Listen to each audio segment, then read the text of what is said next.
Assalamualaikum warahmatullahi wabarakatuh. Apa kabar anak-anak hebat yang ada di kelas 4? Semoga semuanya selalu dalam keadaan sehat walafiat dan selalu dalam lindungan Allah Subhanahu wa Ta'ala. Nah, bertemu lagi dengan Ibu Siti Nurhaliza. Hari ini kita akan membahas tema 1, yaitu indahnya kebersamaan, pada subtema 2 mengenai kebersamaan dalam keberagaman pada muatan pelajaran IPS. Anak-anak ibu semuanya, jangan lupa mengisi absen kehadiran dengan menuliskan nama kalian di kolom komentar di bawah ini. Oke? Nah, sebelum memulai pembelajaran, alangkah baiknya kita membaca doa sebelum belajar. Ibu yang akan memimpin doa pada hari ini. Angkat kedua tangan kalian, kita akan berdoa bersama. Bismillahirrahmanirrahim. Raditu billahi rabba wa bil islami dina wa bi muhammadin nabiyya wa rasula. Rabbi zidni ilma warzuqni fahma waj'alni minas sholihin. Rabbana atina fid dunya hasanah wa fil akhirati hasanah wa qina adzabannar. Walhamdulillahi rabbil alamin. Alhamdulillahirrabbilalamin. Semoga dengan pembacaan doa tersebut segala ilmu kita akan diberkahi oleh Allah Subhanahu wa Ta'ala. Pada subtema 1, yaitu keberagaman budaya bangsaku, kalian telah mempelajari mengenai keragaman suku bangsa, keragaman bahasa, keragaman rumah adat istiadat, keragaman alat musik tradisional, keragaman tarian daerah, keragaman pakaian adat, dan keragaman sosial dan budaya daerah. Nah, pada subtema 2 ini, yaitu kebersamaan dalam keberagaman, kalian akan mempelajari mengenai keragaman agama yang ada di Indonesia. Nah, anak-anak ibu semua juga perlu mengetahui apa sih hubungan keberagaman agama dengan Pancasila dan juga agama Islam. Nah, yang pertama hubungannya dengan Pancasila. Keberagaman agama di Indonesia merupakan perwujudan Pancasila, sila pertama, yaitu ketuhanan yang Maha Esa. Karena dalam isi butir-butir pengalaman Pancasila sila pertama telah dijelaskan bahwa manusia Indonesia percaya dan takwa terhadap Tuhan yang Maha Esa, sesuai dengan agama dan kepercayaannya masing-masing menurut dasar kemanusiaan yang adil dan beradab. Lalu hubungannya dengan agama Islam, sebagaimana telah tertulis di dalam Quran Surah Al-Baqarah ayat 256 yang berbunyi, Bismillahirrahmanirrahim. La ikraha fid din, qad tabayyana ar-rusydu minal ghayyi, faman yakfur bit-taghuti wa yu'min billah faqad istamsaka bil urwatil wuthqa la infisama laha wallahu sami'un alim, yang artinya tidak ada paksaan dalam menganut agama Islam.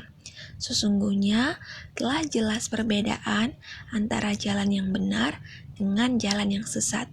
Barang siapa ingkar kepada tagut dan beriman kepada Allah, maka sungguh dia telah berpegang teguh pada tali yang sangat kuat, yang tidak akan putus. Allah Maha Mendengar, Maha Mengetahui. Sebelum memasuki materi pada hari ini, Ibu akan meminta kalian untuk menyimak video mengenai munculnya agama resmi di Indonesia. Silahkan catat informasi penting yang ada dalam video tersebut. Selamat menyaksikan.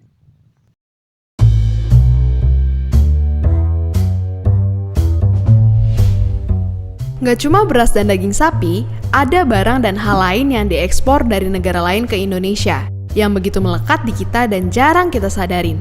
Dan itu adalah agama kita.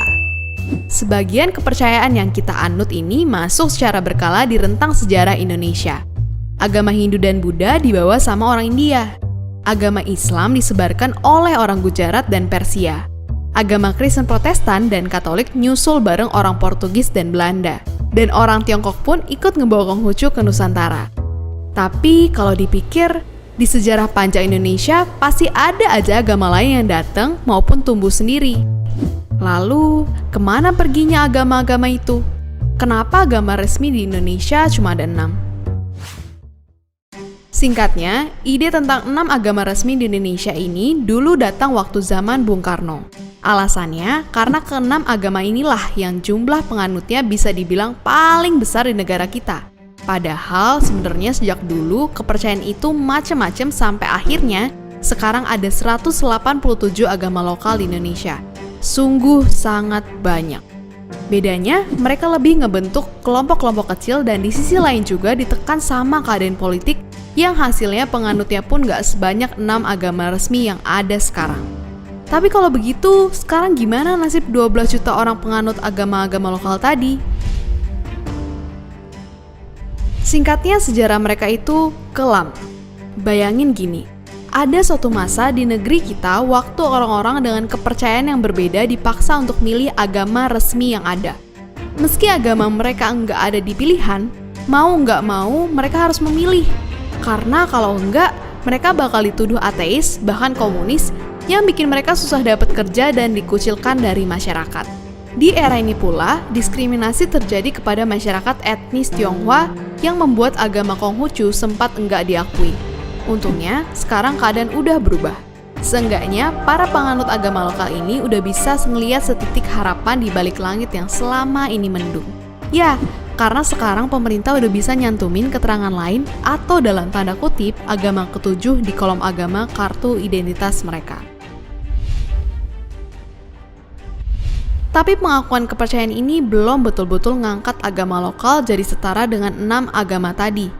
Karena faktanya, di beberapa tempat, para penganut kepercayaan ini masih ngalamin perlakuan berbeda waktu ngurusin dokumen negara. Atau anak-anak mereka bingung waktu belajar agama di sekolah, karena pelajarannya nggak ada. Atau mesti ngadepin banyak tantangan, bahkan untuk sekedar beribadah sehari-hari. Semua ini masih perlu kita perbaikin karena Undang-Undang Dasar kita ngejamin semua orang untuk milih agama dan kepercayaan yang mereka anut, tanpa dibatasin apa agamanya. Karena itu nggak mustahil kejadian. Banyak negara nggak butuh nyantumin agama di identitas penduduk negaranya. Karena sebenarnya pun Indonesia itu satu dari hanya 8 negara dari 195 negara di dunia yang penduduknya nyantumin agama di KTP. Tapi tentu aja, bagi kita agama jadi identitas yang melekat dan gak bisa dihilangin begitu aja. Dan pencantuman agama di KTP pun gak ngehalangin kita untuk beribadah sesuai dengan keyakinan. Karena pemerintah juga akan dukung itu semua selama tujuannya baik. Memang, aslinya kita perlu resapin lagi upacara bendera tiap Senin yang mungkin sering kita dengerin sambil bercanda sama temen. Ikutin pembina dan baca keras-keras Pancasila kita. Karena dengan begitu, kita nggak akan lupa untuk menghargai umat agama lain dan agama lokal karena mereka juga percaya pada Tuhan yang Maha Esa. Tugas kita lah untuk menjaga Indonesia jadi lebih damai dan terbuka. Dan seperti biasa, terima kasih.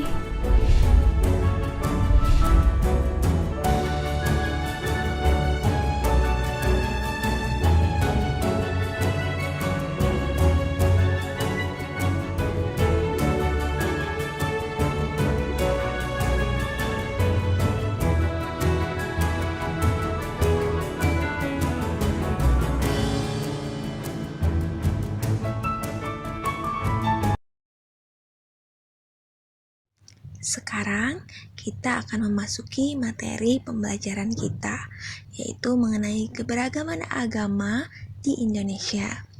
Nah, anak-anak, ada 6 agama resmi atau agama yang diakui di Indonesia, yaitu agama Islam, agama Konghucu, agama Katolik, agama Kristen, agama Hindu, dan agama Buddha. Setiap agama tersebut tentulah memiliki kitab suci, tempat beribadah, serta perayaan hari kebesaran agama yang berbeda.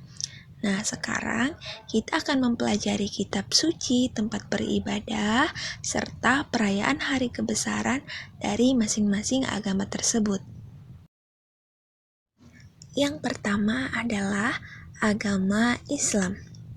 Nama kitab suci agama Islam adalah Al-Quran, dan nama tempat ibadahnya adalah masjid. Adapun perayaan hari besar agama Islam diantaranya, yang pertama Idul Fitri. Idul Fitri merupakan hari raya dari umat agama Islam. Dirayakan setiap tanggal 1 Syawal pada penanggalan Hijriah.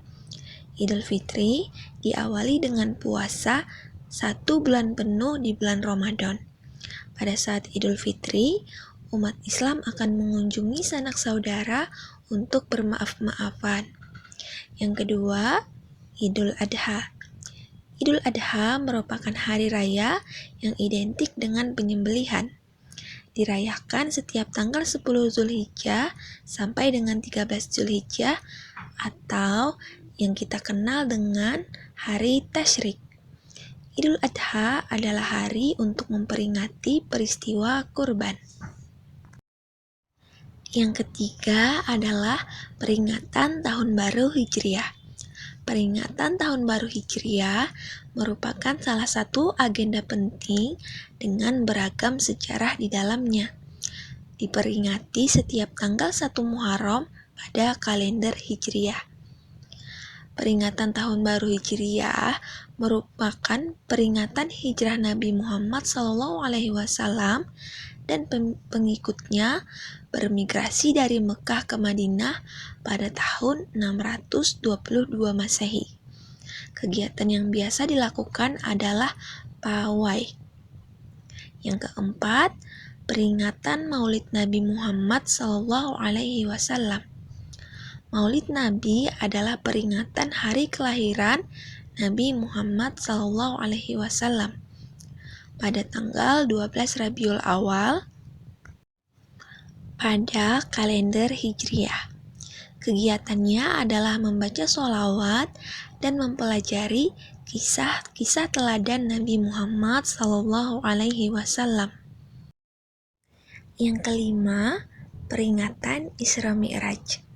Peringatan Isra Mi'raj adalah peringatan perjalanan Nabi Muhammad SAW dalam peristiwa Isra Mi'raj. Dilaksanakan pada tanggal 27 Rajab pada kalender Hijriah. Kegiatan yang dapat dilakukan mulai dari berzikir, bersolawat, hingga ceramah untuk kembali mengingat perjalanan Nabi Muhammad SAW. Agama yang kedua adalah agama Konghucu. Nama kitab sucinya adalah Sishu Wuji, dan nama tempat ibadahnya adalah Klenteng atau Lintang. Adapun perayaan hari besar agama Konghucu itu ada 2. Yang pertama, Tahun Baru Imlek. Tahun Baru Imlek merupakan perayaan terpenting orang Tionghoa. Perayaan Tahun Baru Imlek dimulai pada hari pertama, bulan pertama di penanggalan Tionghoa dan berakhir dengan Cap Gomeh pada tanggal ke-15 atau pada saat bulan purnama. Kegiatannya berupa makan malam bersama, menyalakan petasan, ataupun saling bertukar amplop. Yang kedua adalah Cap Gomeh. Cap Gomeh adalah akhir dari rangkaian perayaan Tahun Baru Imlek yang dilakukan tiap tanggal 15 pada bulan pertama penanggalan Tionghoa. Perayaan diawali dengan berdoa di wihara, kemudian dilanjutkan dengan iringan kenong dan simbol, serta pertunjukan barongsai dan pertunjukan tradisional dari Tionghoa. Agama yang ketiga adalah agama Katolik. Nama kitab sucinya adalah Alkitab dan tempat ibadahnya adalah gereja. Agama yang keempat adalah agama Kristen. Nama kitab sucinya adalah Alkitab dan tempat ibadahnya adalah gereja. Nah, pada dasarnya agama Kristen itu terbagi menjadi dua, yaitu Kristen Katolik dan juga Kristen Protestan. Nah, makanya kedua agama tersebut memiliki perayaan hari besar yang sama. Yang pertama adalah hari Natal. Natal adalah hari raya umat Kristen. Diperingati setiap tahun oleh umat Kristiani pada tanggal 25 Desember. Hari Natal merupakan bentuk memperingati hari kelahiran Yesus Kristus. Kegiatan Natal dirayakan dengan kebaktian malam pada tanggal 24 Desember dan kebaktian pagi pada tanggal 25 Desember. Yang kedua, hari Jumat Agung. Jumat Agung adalah hari Jumat sebelum Minggu Paskah, hari peringatan penyaliban Yesus Kristus dan wafatnya di Golgota. Yang dimana hari kematian itu sendiri tidak dicatat jelas dalam Alkitab. Jumat Agung diperingati sebagai hari kesedihan, penebusan dosa, dan puasa. Ketiga, hari Paskah. Paskah adalah hari raya umat Kristen yang biasa dilaksanakan setiap tahun untuk memperingati kebangkitan Yesus Kristus. Perayaan Paskah sendiri dilakukan pada minggu pertama setelah bulan purnama sesudah titik balik musim semi. Kegiatannya dapat berupa berbagi dengan sesama atau lomba menghias rumah dengan aneka aksesori Paskah. Yang keempat, kenaikan Isa Al-Masih. Menurut umat Kristen, kenaikan Isa Al-Masih adalah peristiwa kenaikan Yesus Kristus ke surga. Kenaikan Isa Al-Masih diperingati 40 hari setelah hari Paskah. Kegiatannya dapat berupa berkumpul bersama keluarga. Agama yang kelima adalah agama Hindu. Nama kitab sucinya adalah Weda. Nama tempat ibadahnya adalah Pura. Adapun perayaan hari besar agama Hindu, yang pertama, hari Nyepi. Nyepi adalah hari suci umat Hindu yang dirayakan setiap tahun baru Saka. Hari ini jatuh pada hitungan Tilem Kesanga yang dipercayai merupakan hari penyucian dewa-dewa. Umat Hindu biasanya melakukan sejumlah ritual pada hari raya Nyepi. Kedua, hari Saraswati. Hari raya Saraswati adalah hari turunnya ilmu pengetahuan. Umat Hindu Dharma di Bali merayakannya setiap 210 hari dengan menggunakan perhitungan kalender Bali pada Sabtu. yaitu Umanis dan Watunguntung. Pada hari Saraswati dilakukan pemujaan pada Dewi Saraswati sebagai Dewi Ilmu Pengetahuan dan Seni. Ketiga, Hari Pagerwesi. Pagerwesi merupakan hari suci umat Hindu yang jatuh setiap 4 hari setelah Hari Saraswati. Hari Raya Pagerwesi jatuh setiap Rabu Kliwon Wukusinta. Hari ini dirayakan untuk memuliakan Ida Sangyang Widi dengan manifestasinya sebagai Sangyang Pramesti Guru atau Tuhan sebagai Guru alam semesta. Agama yang kelima adalah agama Buddha. Nama kitab sucinya adalah Tripitaka dan nama tempat ibadahnya adalah Wihara. Adapun perayaan hari besar agama Buddha, pertama, Hari Waisak. Waisak atau Waisaka merupakan hari suci agama Buddha.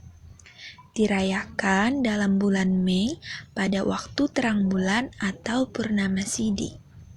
Kegiatannya berupa menyalakan lampu minyak yang berbentuk bunga lotus, mengunjungi tempat kelahiran Buddha di Nepal, dan kegiatan lainnya. Kedua, Hari Asada. Asada Puja merupakan salah satu perayaan penting bagi umat Buddha, terutama pada aliran Theravada yang biasanya berlangsung pada bulan Juli pada hari bulan purnama bulan ke-8 penanggalan lunar. Perayaan ini memperingati penyampaian khutbah pertama Sang Buddha Gautama di Taman Rusia Isipatana di Benares, dan peristiwa tersebut dijadikan penanda bahwa Sangha telah didirikan di dunia. Ketiga, Hari Katina. Katina merupakan salah satu hari raya agama Buddha yang biasanya dirayakan pada akhir masa Pasa atau yang biasanya jatuh pada bulan Oktober. Pada perayaan Katina, biasanya umat awam akan mengunjungi wihara dengan membawa donasi atau sumbangan berupa jubah atau pakaian baru para bhikkhu. Manfaat mempelajari keberagaman agama di Indonesia. Pertama, memiliki rasa solidaritas yang tinggi. Kedua, memperkaya ilmu pengetahuan. Ketiga, saling menghormati antar umat beragama. Keempat, memperdalam ilmu agama. Kelima, menumbuhkan rasa cinta terhadap bangsa. Yang keenam, menambahkan motivasi untuk terus menggali keberagaman bangsa. Di ujung penyampaian materi pada hari ini, Ibu meminta kalian untuk mengerjakan tugas individu, yaitu tulislah 3 contoh sikap saling menghormati antar umat beragama. Tulis di buku kalian masing-masing, lalu kumpulkan melalui chat WhatsApp pribadi ke nomor Ibu.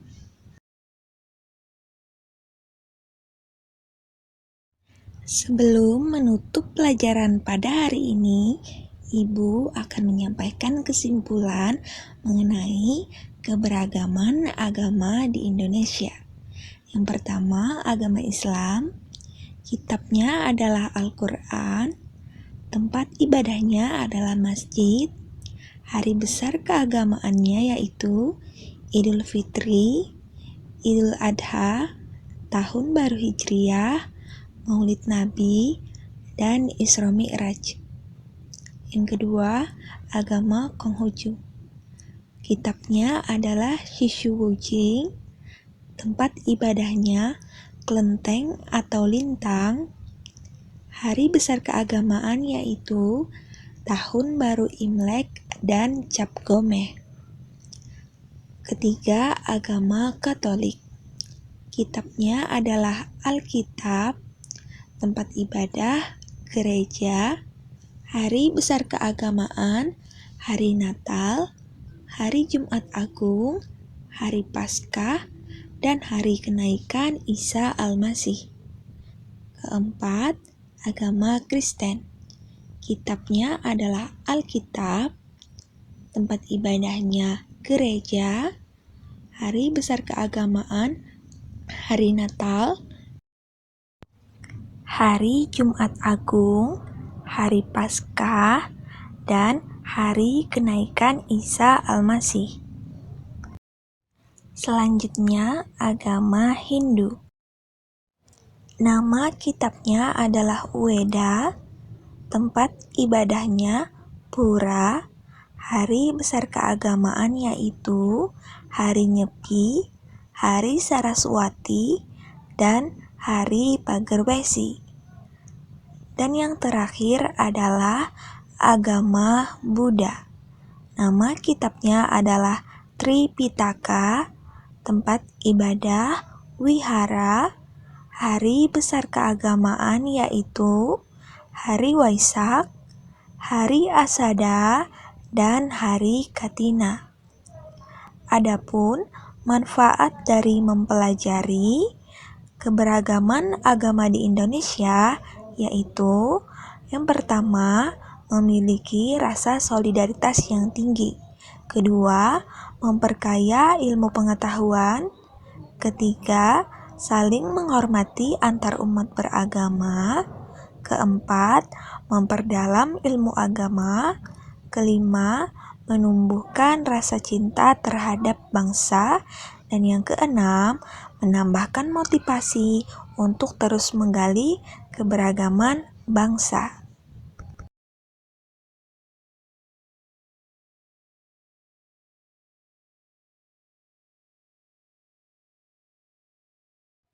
Sekian penyampaian materi dari Ibu pada pembelajaran kita hari ini, yaitu tema 1, indahnya kebersamaan, subtema 2, kebersamaan dalam keberagaman. Semoga kalian dapat memahami dan mengingat pembelajaran kita pada hari ini dengan baik. Jika ada yang ingin ditanyakan mengenai materi ataupun mengenai tugas individu, silahkan tanyakan pada kolom komentar. Anak-anak ibu semuanya, jangan lupa ya, tugasnya harus dikerjakan dan dikumpulkan. Semoga kita bisa bertemu pada pembelajaran berikutnya dalam keadaan sehat walafiat. Mari kita tutup pembelajaran kita pada hari ini dengan membaca doa sesudah belajar. Angkat kedua tangan kalian, mari kita berdoa bersama. Bismillahirrahmanirrahim. Allahumma arinal haqqa haqqa warzuqna ittiba'ah warinal batila batila warzuqna ijtinabah. Rabbana anfa'na bima 'allamtana alladzi yanfa'una wa zidna 'ilma. Walhamdulillahi ala kulli hal. Walhamdulillahi rabbil alamin. Alhamdulillahirrabbilalamin. Ibu memohon maaf atas segala kekurangan dan apabila terdapat kesalahan dalam penyampaian materi pada hari ini. Assalamualaikum warahmatullahi wabarakatuh.